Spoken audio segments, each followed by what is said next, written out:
down menu set. There we go. Make sure that drop down says panelists and attendees. That way everybody will be able to see what you're saying if you just have a comment. So all right. So just to quickly introduce our PTA board, I know we have a lot of new families on. So to introduce myself, my name is Nicole Richardson. I'm the PTA president this year. I was vice president the last couple of years. Obviously, I live in East Atlanta, so I see tons of folks walking around. And I have two kids. My son Carson is 8, and my daughter Cameron is 6. So we're in Huggins for first grade and Oak Tree for third. Our vice president, Angie. Are you on? There you are. Yes, hi, I'm Angie. I have 2 kids at Burgess. I've spent the last 2 years as recording secretary on the PTA. I have a background in psychology and the arts, and I work at the Georgia Aquarium, where I am a production supervisor for the dolphin and sea lion productions. And I also run the employee engagement committee there. So if you have any thoughts along the way, you will see me because I will have a G-Fish logo on. Feel free to grab me and let me know what you have to say. Okay. Hi, everyone. Again, I'm Erin Dreiling. I am the corresponding secretary. I've interacted with a lot of you on social media already. So I'm excited to be here, excited you're all here for our first meeting of the year. I work in marketing at the Community Foundation for Greater Atlanta. I live in East Atlanta. I've lived here for over a decade now with my husband, Jake, who teaches drama at Midtown High School. And I have 2 little boys that cause all sorts of chaos at Burgess-Peterson. So let's get out, see all of you.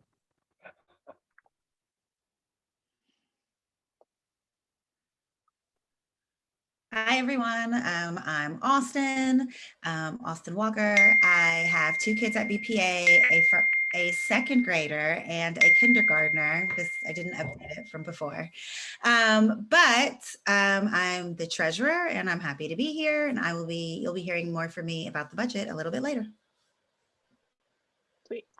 Our recording secretary, Allie, is unable to join the call today. She had another family situation to attend to, but you know, as you can see from her face here, her name's Allie Leyenfelter. You see her all around the school. She is our recording secretary this coming year for this school year, which means she takes all kinds of notes. But Angie is so graciously stepping in for her since Allie's unable to be here for today. All right, and with that, Angie, I'll kick it over to you to talk about some committees. Yeah, hi. So we have a lot of subcommittees at Burgess, and a few of them are lacking chairs. So one of the big ones is the BPA Dads Group, which used to do some gathering amongst the dads to build kind of fellowship and camaraderie. But we need a dad to chair that up. So if you are that person who's interested in having some guys' nights, please email me and we can see what we can set up. Or if you want to do like a half a job, maybe there's somebody else who is interested in a half a job. So let me know. The Run Fest, if you are an athlete, or you don't have to be an athlete, you just want to organize things. This is one of our biggest fundraisers besides Pave the Way, and it is an event where there's a race in East Atlanta where the kids do a mile-long fun run, and I think there's an adult 5K. I could be wrong. I always work on Saturdays, so I'm not sure. But we need somebody to chair that. So if you are interested, please, please, please email me, because right now we don't have anyone. And we really want to see this event carry forward. Next up is dine outs. This person would call or go visit local restaurants and see if they were interested in doing dine outs where a percentage of the proceeds come back to BPA. This is one of our kind of biggest passive fundraisers in ways that the school can help bring in money for the families can help bring in money for the school. So if you are comfortable reaching out to restaurants or you have those types of contacts, please let me know. We have a health and wellness committee chair, and you will hear from her in just a moment. And we have a fundraising chair, and you will hear from her in just a moment. our current opportunities, we need room parents. If you are in one of these listed teachers' rooms, we really need your help. It's also possible that you've already talked to the teachers. That's okay too. More help is better than no help. So if you are able to assist the teachers in gathering things for holidays or just being general help for the teacher, please let me know or reach out to your teacher directly. There are some links in the PTA newsletter if you're not sure what that may look like, or again, reach out to your teacher. They're a great resource. Strut help. So there's this really cool thing that they do in Tacoma, Washington, where they hide these pieces of art and then everyone goes and looks for them. And it's a really interesting thing. And we thought that it might be a really fun thing to do for the strut. So the kids are making these art pieces and then we're going to hide them on the night before the strut. It'll be like a big Easter egg hunt, but in East Atlanta and art. So if you are willing to wander about the neighborhood hiding some art, please, please, please email me so that I can get you some of the pieces that Dr. Ressler is working out with the kids. And last, but certainly not least, Dr. Ressler is having an art fundraiser at Argosy, where she is selling raffle tickets of a very good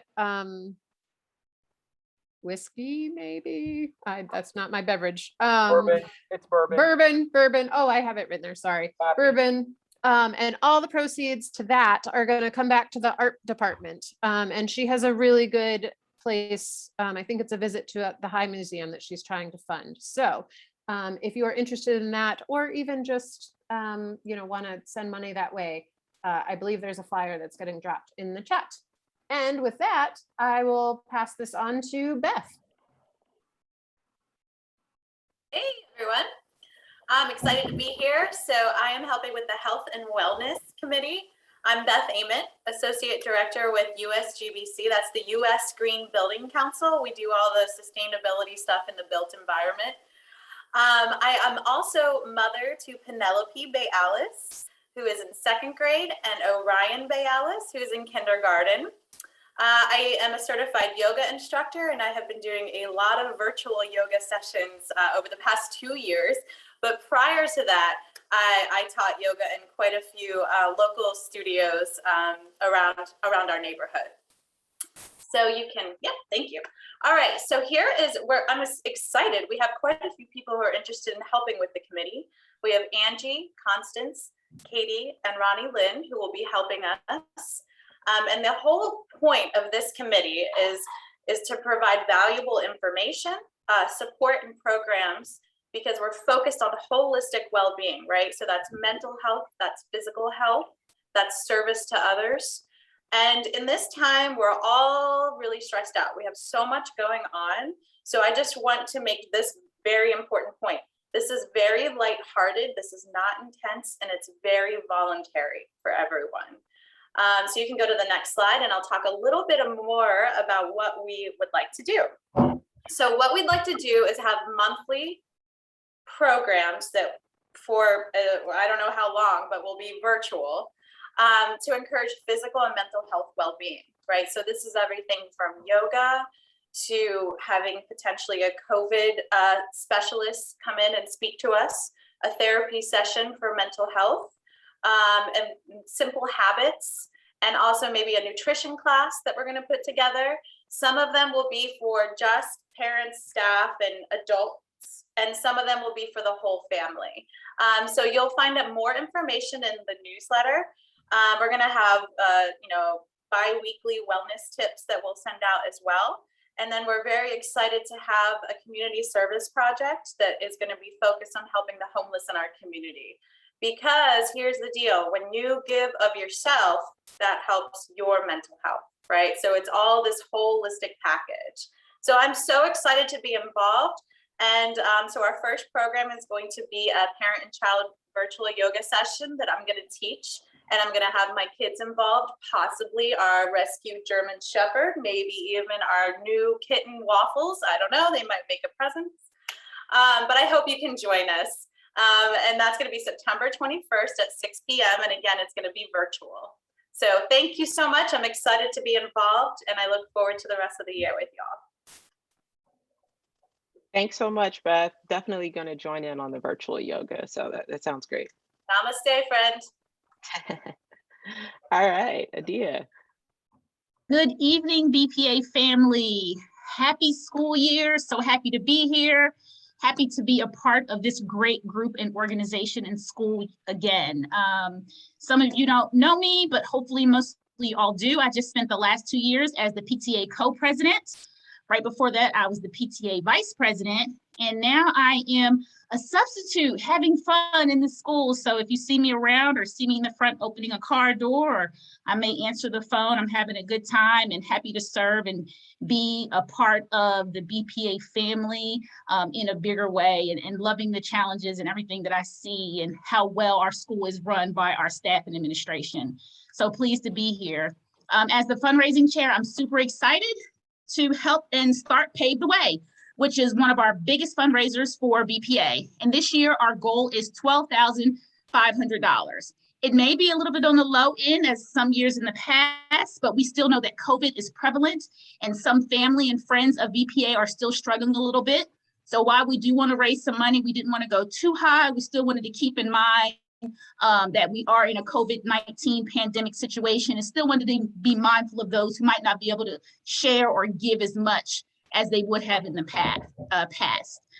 Aaron also just put in the chat the Pave the Way QR code, as well as the link to donate. Any amount is what we need, from a penny to 100 to 1,000 to $5 to $10. Whatever you can give is much appreciated. This year, the Pave the Way gold monies will go to shade structures in our center courtyard playground area, and also some play equipment for that area as well. Also looking to do maybe a few more new library books, as we lost some during the pandemic. So we want to make sure we freshen that back up and get our library back where it should be. Also, we want to repave/repaint our playground. Our basketball court. That is, if you pull up to the school, it's behind the cafeteria. It's the playground that you see when you pull into the main parking lot. So we want to redo that basketball court there. And those are our main couple of things that we want to use the $12,500 for. You go to the next slide. We will start accepting donations now. We started yesterday. They're always in the PTA newsletter. We'll start sending stuff out. If we do a courier, we're not sure, but we'll always send information via your teachers, always talking it up as much as we can. All donations are tax deductible. This fundraiser in particular, which we absolutely love, 100% of the money raised goes straight to BPA. Some other schools and some other fundraisers, you'll sell some popcorn or tissue paper or candy, and maybe only 50% of that money goes to the school. By doing Pave the Way, all money that you donate goes directly to BPA and is used directly for BPA and what our principal help us set our goal for. Like I said before, every dollar counts. Ask your friends, ask your family. What we will do is, for every person that donates money, we'll put a little sneaker up in our school. We've done it in the past.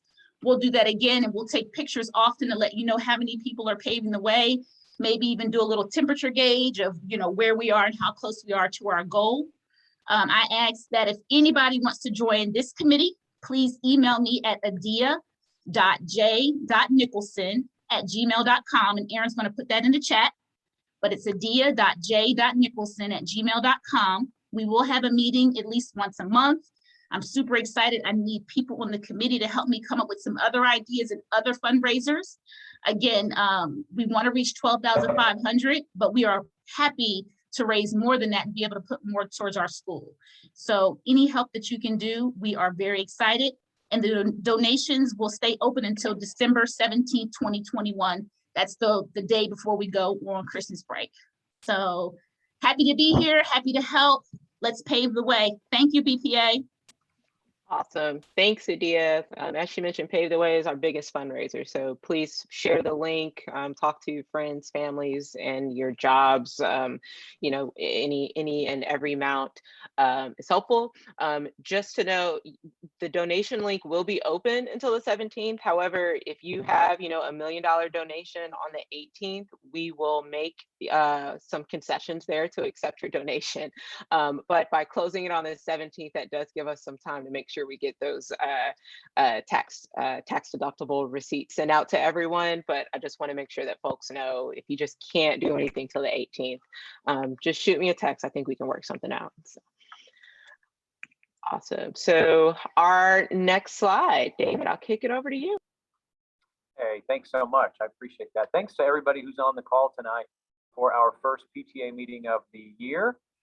Like so many other things right now, we are still coming to you live from Zoom to cut down on any unnecessary gathering. I think that's a smart strategy. I appreciate the PTA board for making that call tonight. I also wanted to say a special shout out of gratitude to all the new members of the new PTA board. It's a big volunteer position. It's a lot of work, and it's not all fun and games, as you already know. And I appreciate the energy, time, and effort you put in to help me and my team make sure that we're offering a robust experience for our children and for the enrichment of our entire community. I really do appreciate that. I take it very seriously, and I thank you for your time. I have several members of our administrative team on the call tonight. They're trying to help me manage the chat and the Q&A feature. So if you have questions that come to mind, if you want to pop those in the Q&A, I have our assistant principal, Mrs. Hayes, two of our two instructional coaches, Carla Miller and Melanie Searcy, our student support specialist, Mr. Jarrett, and our special ed lead teacher, Miss Taylor. So I appreciate you guys being on with me tonight and the support that you offer, not only tonight, but every day here at BPA. Thanks to the folks who've joined PTA already, and thanks to those of you who may join PTA tonight.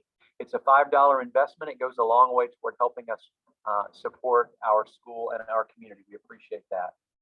I wanted to let you know that our current enrollment here at our school this year today is 484 students. That's about 30 kids fewer than we were expecting. We're a tiny bit lower than we thought we would be. We were expecting 515, so we haven't quite hit that number yet. We'll get a few more that trickle in after Labor Day, but I think we'll probably land somewhere right around 500. This has been an uncertain and anxiety-inducing start of the new school year, and I'm so thankful that so far things are going pretty well. We've been able to put in place several mitigation strategies to try and prevent the spread of COVID-19. We have had a few cases, as you are already aware, but by and large, we have been really fortunate and able to manage pretty well so far. We'll talk a little bit more about that in a few minutes. A couple of quick reminders. We don't have school on Labor Day, which is Monday, September the 6th. It's probably already marked on your calendars, but if it's not, take a moment and grab that note. We also have a long weekend for students in October for fall break, and that is October 7, 8, and 11. That's a Thursday, Friday, Monday. October 7, 8, and 11, students will not have school. And then, of course, Monday, September 6th, which is Labor Day. I also had a note from the nurse. If you have a kiddo who needs medication at school, you have to have a form, a medication permission form from Nurse Maybank. Students should not, shall not, must not carry with them Tylenol or any other medications that in their backpack or in their purse or things like that. Any medication that your students may need have to be approved by the nurse and held by her here in the clinic. That doesn't pertain to everyone, but for those for whom it's important, I wanted to be sure and pass that along. I wanted to talk a little bit about our morning procedures here at school. I've been super pleased with the way we've been able to scale up some of our processes and procedures to get kids in quickly and efficiently while also checking their temperatures. We roll 2 general education buses. I've been really pleased to see that ridership is way up this year. When those buses roll in at 7:20, they're basically full. I've been really happy to see that. The more kiddos who ride the bus, that means there are fewer cars and carpools. So good on you for riding the bus. I appreciate that. Car riders, we still have lots of car riders in the morning, which is terrific. The carpool opens at 7:20. That's 7:20. We have set a bell, so now on the front porch you can hear when the 7:20 bell sounds, and that's your cue if you're an early bird to go ahead and open up, let your kiddo come into the school. If you have a car rider, I wanted to encourage you to do a couple things. As you're entering the parking lot, or maybe wrapping around the side parking lot, making your way to the front porch carpool queue, go ahead and get your kiddos in the habit of getting ready to get out even before you are pulled forward and stopped. They can go ahead and grab their book bag, they can reach for their lunch pail, they can sort of get themselves organized so that when it's time for your car to pull forward and stop, they're ready to go. Most kids do a pretty good job with that, but every now and then I'll open the car door and the kid looks like, "Who are you? Where am I?" And it takes a long time to get themselves together. So the more ready for arrival they can be, the better that is and the quicker it is, so we can get people out of the street and into classes on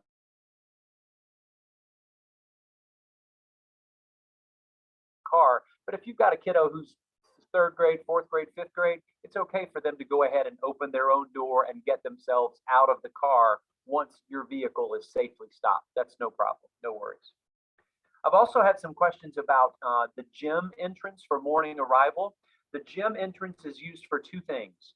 Our buses unload at the gym, and most of you already know that we have 4 special ed classes here that are called low incidence classes. We have 3 classes for students who are on the autistic spectrum, and then we have 1 preschool for very young children with significant learning needs. So the gym entrance is reserved for bus arrivals and for kiddos from those 4 special ed classrooms who may need a little bit more time to unload, gather their things, and be escorted into the building by our special education staff.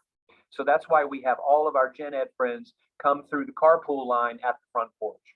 You may see somebody over at the gym, but those are, as I've explained, those are for buses and for those low incidence special education classroom children.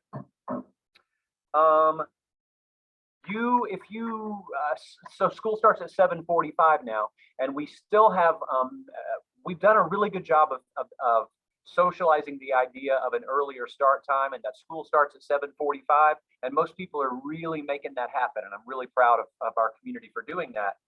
We have also started turning on the speaker for announcements on the front porch. So if the 7:45 bell rings, you'll hear my voice start making morning announcements, and that's your cue that you're a tiny bit later than we would love, because ideally students would be in their classrooms ready to participate in morning announcements along with their peers while we do the pledges and practice our Spanish and talk through the announcements and birthdays for the day. So if you hear me talking and you're still rolling through the carpool line, try to come just a couple minutes earlier, and so your kiddo can be in class with their peers when school starts. Transitioning a little bit to talk about the afternoon pickup at school. So proud of our bus and carpool team. We are getting kids out of here quickly. Our carpool line is down to about 20 minutes on average, which is pretty excellent, I've got to say. I'm pretty proud of that. When I talk to colleagues at other schools, I'm reminded that it really is quite a good throughput.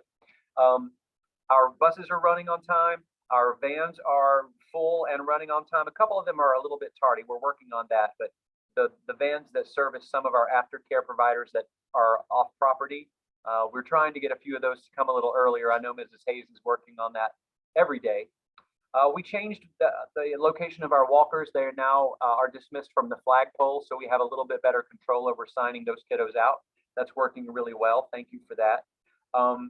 The thing that you can do if you're a carpool pickup in the afternoon, the thing that you can do to help us most of all is to help your kiddo learn their carpool number.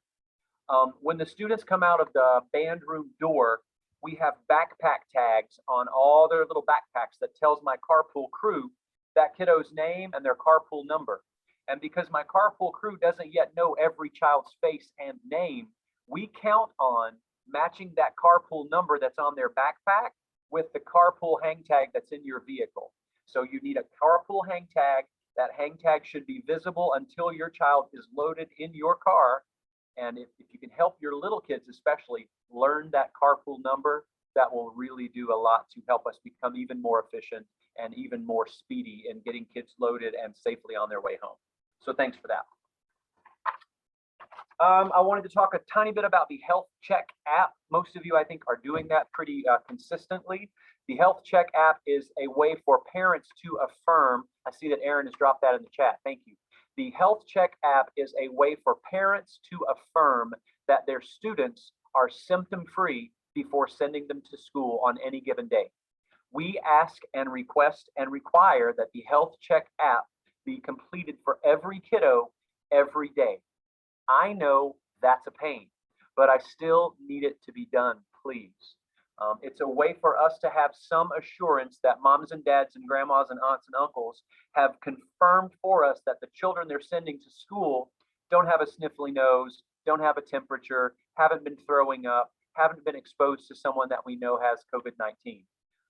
It isn't fail-proof, but it is a really good mitigation strategy that we think is giving us some traction. So if you answer negatively on one of those questions for Health Check, you don't have to take any action because it automatically emails me. It notifies me if you've said, yes, my child has a temperature, then I get an email that I share with the nurse. The nurse will give you a call. We'll follow up and see what's the situation and find out what's going on. So there's nothing else to do after you complete the Health Check app for every kiddo in your family before bringing them to school. And the link that Aaron just popped into the chat will take you there. And you can find the facility code for BPA, which we've also shared on Facebook and in the PTA newsletter. It's pretty broadly available, but that really needs to be done, and I really appreciate that. Let's talk a little bit about COVID screening here at the school. You likely already know that every Monday is COVID screening day at BPA. Of the 484 students we currently have on roll, we tested 372 of them on Monday, 2 days ago. Is that 2 days ago? No, yesterday. We tested 272 of them, and that's about 76%, which is quite excellent. My goal initially was 75%. So we're already doing a tiny bit better than that. I'd love to see that number go up even to 80, 85%. The more of our kiddos we can screen, the better assurance we have that we don't have active or growing COVID-19 cases among our student body. We only screen once a week, which isn't perfect, but it's a lot better than many systems and schools are doing. So I'm thankful for that strategy. I am so grateful that the district pays for us to have that happen every week. And I'm hopeful that even more of you will go ahead and give consent for your student to be screened if you haven't already. The nasal swab that we take for the kiddos is not very invasive. It tickles a little bit. It does not hurt. The kids don't cry. It's not an agonizing situation at all. So anyway, I just wanted to thank those of you who are already doing it and encourage even more of you to consider doing that if you haven't already. If you have questions I can answer about COVID-19 screening, please email me or call me. My email is dwight@apsk12.org, or you can call me at my direct dial here at school is 404-802-3408. I'll be happy to respond to your questions individually after tonight's call. I wanted to give you a little more information about case investigation and contact tracing. So on Mondays, every week so far, we've had at least one kiddo each week that has a presumed positive COVID screen, right? The quick tests that we do are not the super invasive PCR test. It's the rapid antigen test, which gives us a presumed positive result if there is the presence of the COVID-19 virus. So when that happens, we remove that child from their homeroom setting and we bring them to the band room, which we set up and call the care room on Mondays. And they go to the care room with our nurse. And the nurse checks their temp again, calls mom and dad and says, hey, we have a presumed positive, please come and collect your child. And then we ask that they go and take that child for a more invasive PCR test, right? A confirmatory test. And if that confirmatory test is negative, they can come right back the next day. However, in a few instances, the confirmatory tests have been positive and have confirmed that those children have, in fact, been positive for COVID-19, which triggers the next cascade of events for our nurse and for me. which looks like case investigation and close contact tracing. One of the reasons I'm thankful that our testing happens on Monday mornings is because we usually get that testing done by about 10:30, before most of our children start their specials rotation, before they go into the lunchroom and are around lots more of their peers, before they go to recess. So I'm really thankful for where our testing falls in the scope of the week. Monday is great, Monday morning is ideal, so that's all good.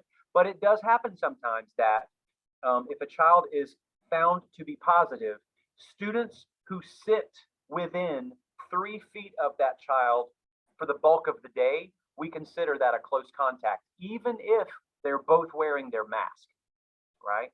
So the mask is our best strategy by far. But if they're within 3 feet in that classroom all day, or all the previous day, we consider that a close contact, and we will trigger a quarantine on those closest contacts. I wanted to spend just a couple minutes talking about the difference between an isolation and a quarantine. If your kiddo gets a confirmatory positive result from their PCR test and they are positive for COVID-19, then they have to isolate for 10 days. And the 10 days of isolation begins on the day they first started showing symptoms. Not necessarily the day you got their results back, but the day they first became symptomatic. That's for a positive case. If you are identified as a close contact to someone who was positive for COVID-19, then Atlanta Public Schools prefers you to quarantine for a true quarantine, or 14 days. The CDC has backed that down a little bit, and they insist on 7 days.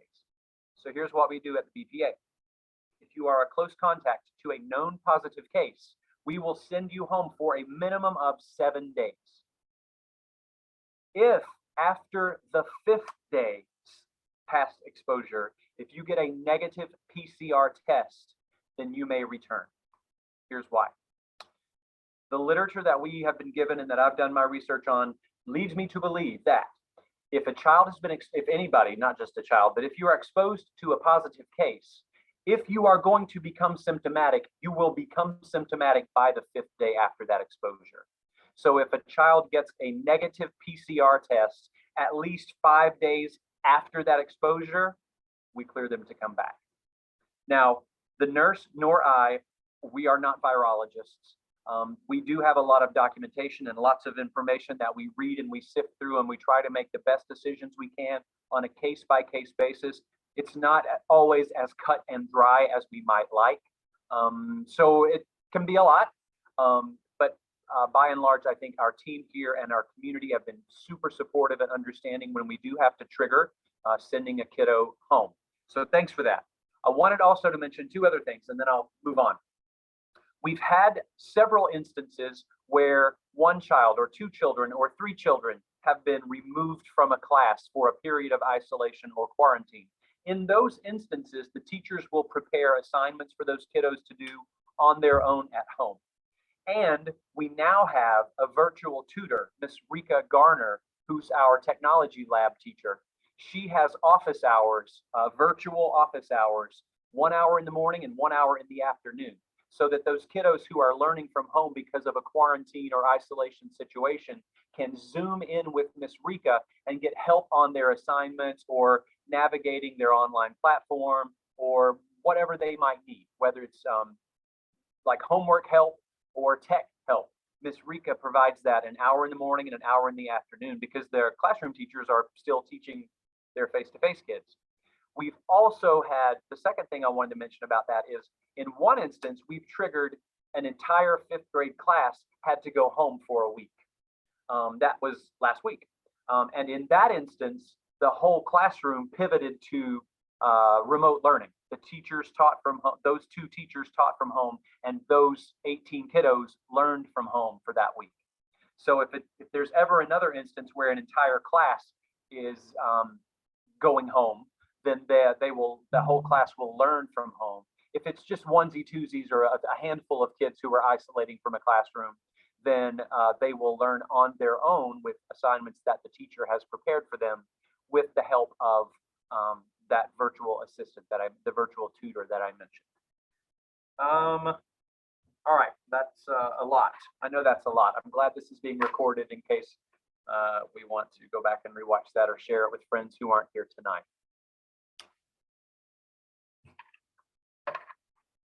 I'm sure there are some questions popping in. I'm assuming some of my team members are helping answer some of those. If there are any that remain when I am finished, I'll be happy to try and go back and catch those again. I did want to mention as I start to wrap up, we are getting back into our rhythms with school-wide morning meetings. Our first school-wide morning meeting for this year will be on Friday, September 3rd. Those will still obviously be virtual. I will still be coming to you live from Facebook Live and Zoom. Our teachers will pull up the Zoom in their classrooms here at school so that all the children will be watching with me in real time, but from their own classrooms.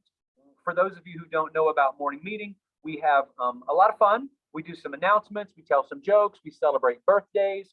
We, since this is the first one of the year, we will be talking about some of the goals we're setting that we will later celebrate for our students. And we will finish up with a shared story that I will share with the group, and I'll lead everyone in a directed drawing as well.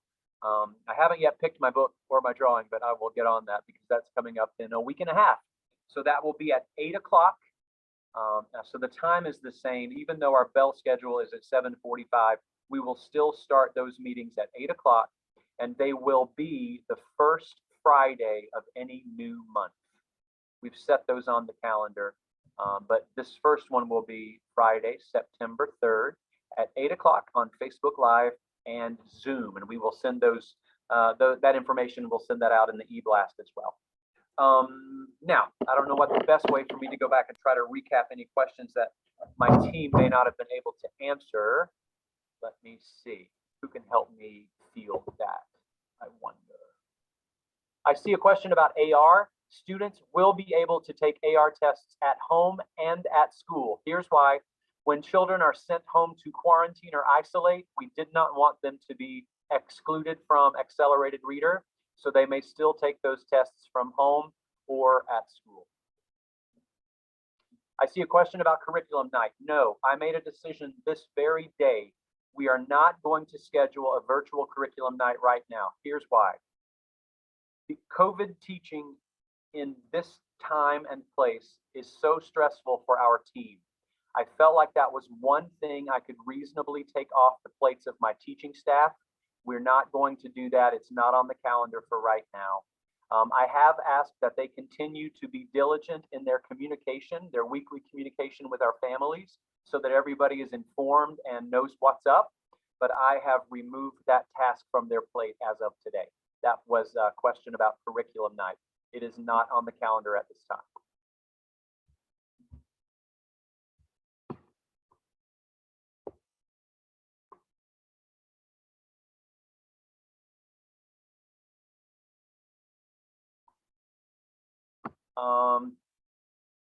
Nicole or Sabrina, if you see a question that I've obviously missed, I would happily hear that from you now. I'm trying to scroll through, but I don't know how. Yeah, it looks like we have a couple that are being answered. Unfortunately, I'm unable just because I'm sharing my screen, but we do have some time at the very end of this call for additional questions if we need to come back. I can help since I can see them. Oh, there we go. A couple about whether or not if children are sent home for isolation or quarantine if they get a device. But it looks like that has been answered to say yes. And then we have another one. How do students sign up for AR? So a couple things with that. We have in the past used a test called STAR.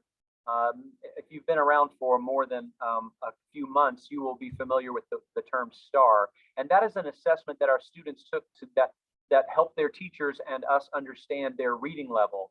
And then based on how well they did on STAR, STAR communicated with Accelerated Reader. They were buddy programs, and it would populate an individual reading goal for each kid based on how well they did on STAR. So this year, our district is no longer using STAR. We're using a different universal screener called MAP. And our teachers and students are in the process of taking the MAP assessment right now, this week and next week. So once we have all the assessment from the MAP assessment, we will do a crosswalk and see if kids scored in this certain range, then their AR goal might reasonably be this, right? So we'll do some equating and some crosswalking, and we will set goals for children based on how well they did on math. We haven't quite been able to do that yet because we haven't finished with that assessment. But by early and mid-September, we'll have those individualized reading goals locked in, and kids will know what their goals are. They can take reading quizzes on AR right now and start accruing points right now. They just won't know what their individual reading goal is yet. I think that was the only unanswered question I see, unless Ms. Hayes has one. I think that's it. Thanks, guys. I appreciate that. Sweet. Well, thank you, David. Again, we'll keep the questions open. We just have, I think, like two more items that we'll go through. So our next item is the PTA budget for the school year. So I'll kick it over to Austin, and just so you know, we will be voting on this. So Erin will she'll pop the poll out there in a second. But Austin, I will kick it over to you to walk us through what we believe our budget is for this year. Okay, so as Nicole has said, I am going to be reviewing the budget.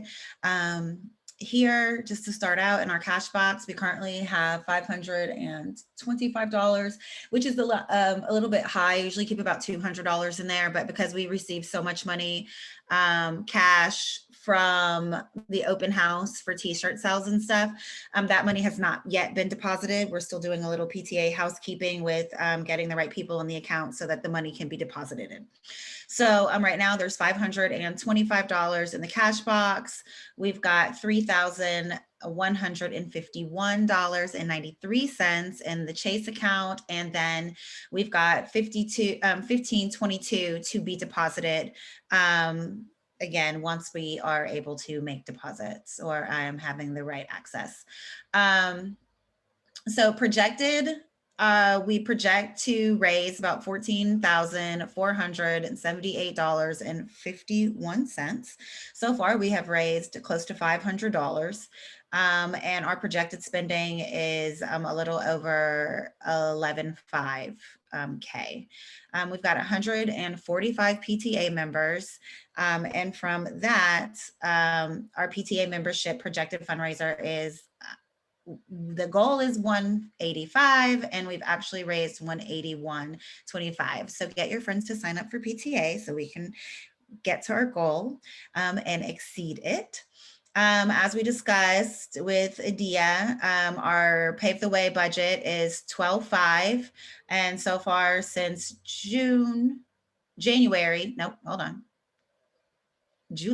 there we go. We've raised $192. And then in promotional merchandise, we should raise about $993.51. So far in actual t-shirt sales, we have raised $123.51. Once all of those shirts are gone, we will be at our projected fundraising goal. Due to COVID, we do not have a taco night and some other things, since we will not be gathering. Our projected fundraising for, this is passive. These are things that we get from Publix, Amazon Smile, which is something that when you check out for Amazon, you can actually do it through the Amazon Smile link, choose BPA, and then a percentage of that sale goes to this budget. Right here we have $250 in allotted, as well as $250 from Kroger. We will have dine outs, but we don't have a set budget there yet. It's just kind of be extra money for our team when we get there. That'll just be extra money that we've generated. Okay, and then coming down here, this kind of shows you where we spend the money. The top is PTA operational costs. I'm not going to spend too much time here. But what we all are really excited about is what the PTA does for the school and the teacher support. So we've got $750 allotted to inclusives and special education, $2,000 allotted to teacher grants, and $3,000 allotted to teacher and staff appreciation. We don't have anything in field trips just because we are in this world of COVID. So we are trying to keep our children safe, and we are not allotting a budget to that at this time. We have increased the budget for the 5th grade award reception to $500. And we have decreased the carpool hang tags to $500 and added a line for incentive t-shirts. The kids have gotten really used to and excited about getting those reward t-shirts when they meet their math facts, their AR goals, and the kindergarten sight words. And also included in this budget is the kindergarten shirts that everybody gets when they come to BPA. And we also have $250 for arts and enrichment, which goes to the arts department with Dr. Ressler. And then a lot of things that we have not committed budgets to due to COVID-19. So that's that. Thanks, Austin. So as she just ran through, as you stated, our fundraising and projected spending, we do have to adopt the budget or have the general body adopt the budget. So to assist in this virtual adoption, Erin has created a poll. So I think you're dropping, yep, you should have it on your screen right now.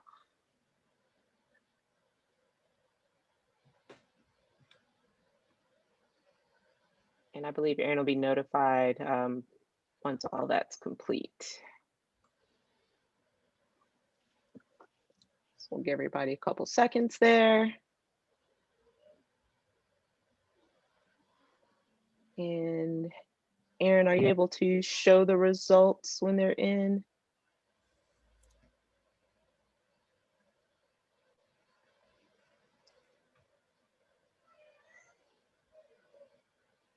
Awesome. So it looks like the budget has passed. Thank you guys very much. Just so you know, if anything does change within, like categorically changes within the budget, we, the PTA board will present it to the general body.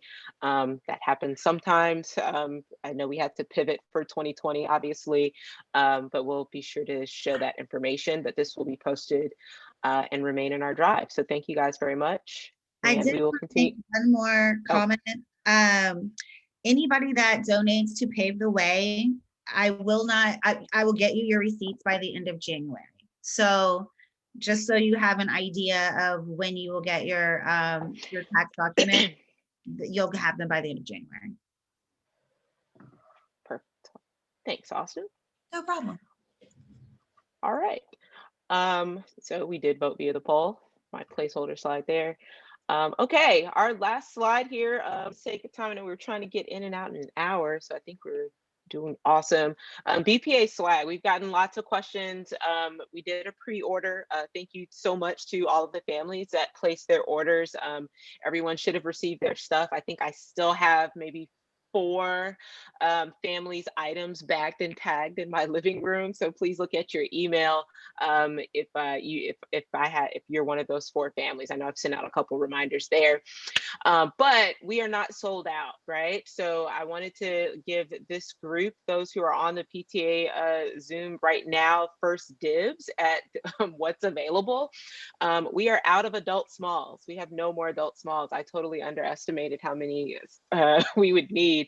But we do have some mediums, larges, and extra larges, a decent amount of sweatshirts for youth, but we're down to like 3 youth t-shirts.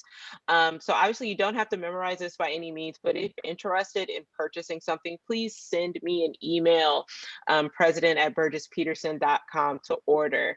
If I put it up on the website, I can't figure out how to limit the amount of inventory, and I'm afraid I'll sell like 20 youth small t-shirts and I only have 1. So if you are interested, please send me an email. Again, that's president@burgess-peterson.com, and I will respond expeditiously, and we can arrange, payment and pickup and all that good stuff.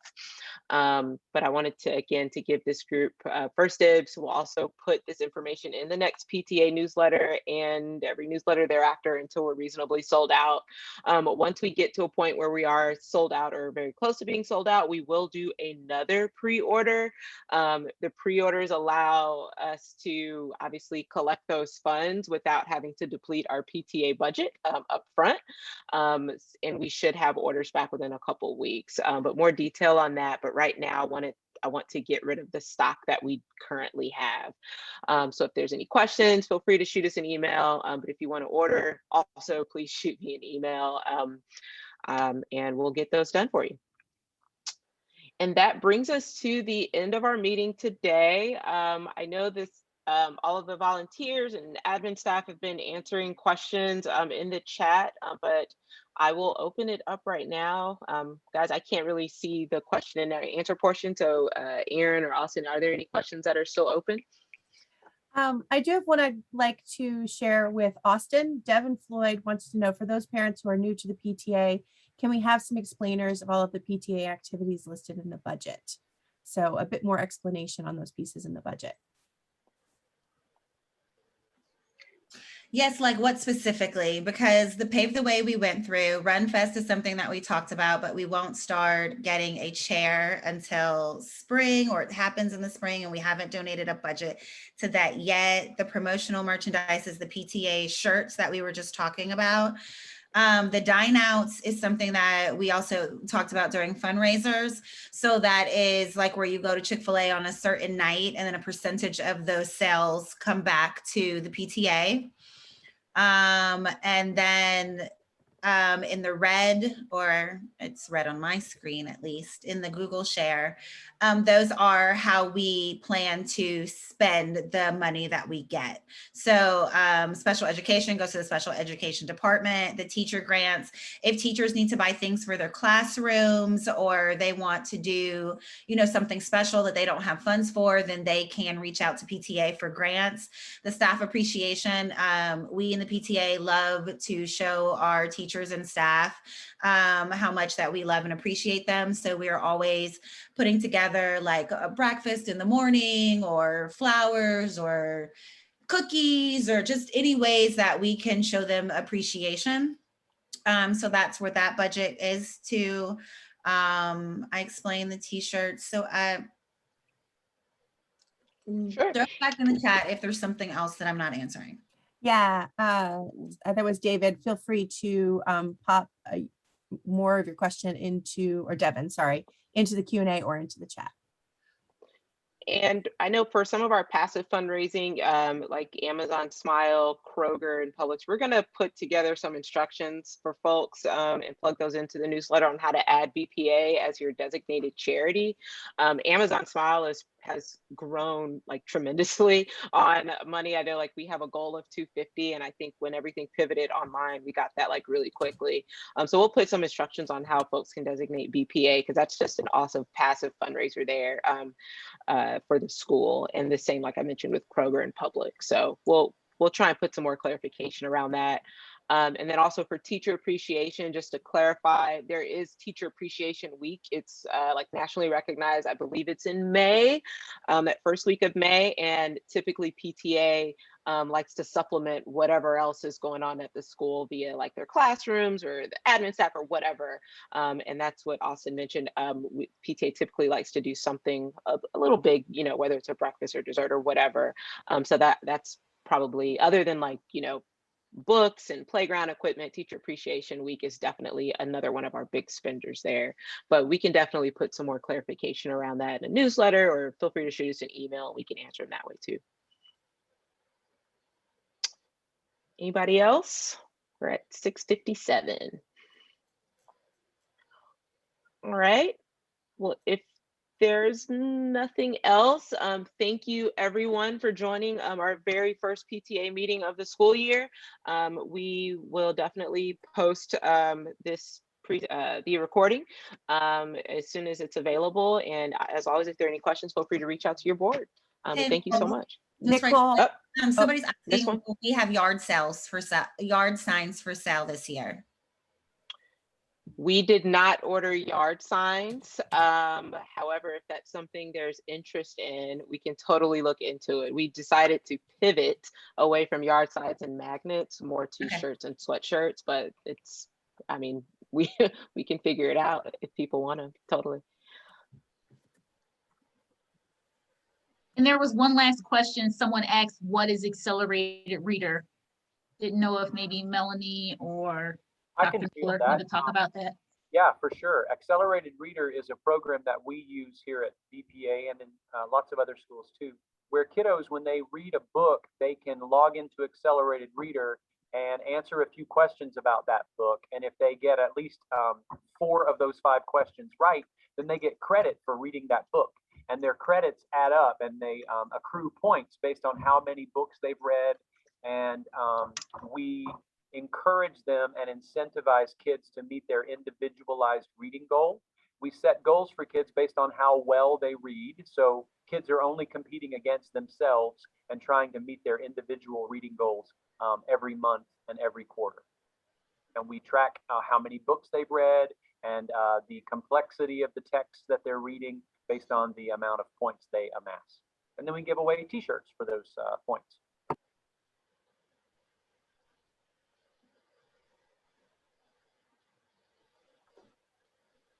Sweet.